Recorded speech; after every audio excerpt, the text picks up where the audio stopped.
dipungkiri bahwa secara kolektif, kita telah berada dalam pandemi virus corona selama hampir setengah tahun. Dan tergantung pada kapan Anda menonton video ini, mungkin lebih lama lagi. Namun, walaupun kita telah melampaui 15 juta kasus dan lebih dari setengah juta kematian, mimpi buruk ini masih belum berhenti. Tentunya kita sudah lelah dengan semua ini. Siapa yang tidak rindu akan berkumpul dengan teman-teman, mengunjungi festival dan konser, atau bahkan menonton bioskop? Sehingga, satu pertanyaan yang pastinya ada di benak semua orang adalah, kapan pandemi ini berakhir? Untuk menjawab pertanyaan tersebut, mari kita simak dalam video ini.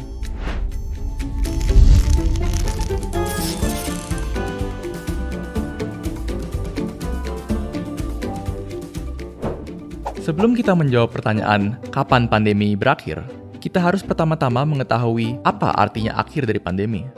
Terdapat dua tipe akhir pandemi, yaitu akhir pandemi secara medis dan akhir pandemi secara sosial. Akhir pandemi dari sisi sosial terjadi ketika ketakutan terhadap penyakit berangsur-angsur berkurang dan masyarakat mulai terbiasa hidup berdampingan dengan virus.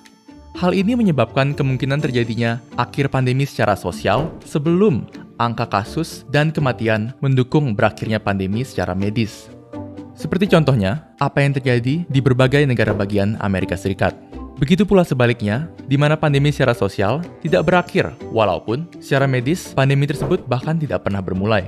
Kejadian seperti ini pernah terjadi di Irlandia, di tengah epidemi Ebola tahun 2014. Walaupun jumlah kasus sudah mulai mereda, rasa takut masyarakat tetap tinggi, sehingga menyebabkan diskriminasi terhadap warga dengan kulit gelap dan pula kepada siapapun yang menunjukkan tanda-tanda sakit.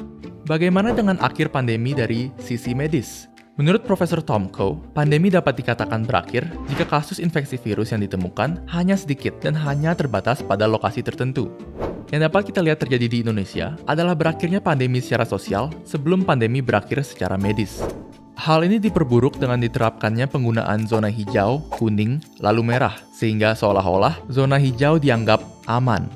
Menurut pakar epidemiologi Universitas Andalas, Devriman Jafri, mengatakan zona hijau bukanlah tolak ukur daerah tersebut bebas dari COVID-19.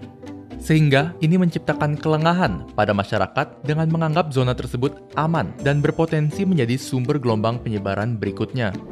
Sekarang, kita sudah mengetahui apa itu akhir pandemi secara medis dan secara sosial, serta kapan terjadinya akhir kedua macam pandemi tersebut.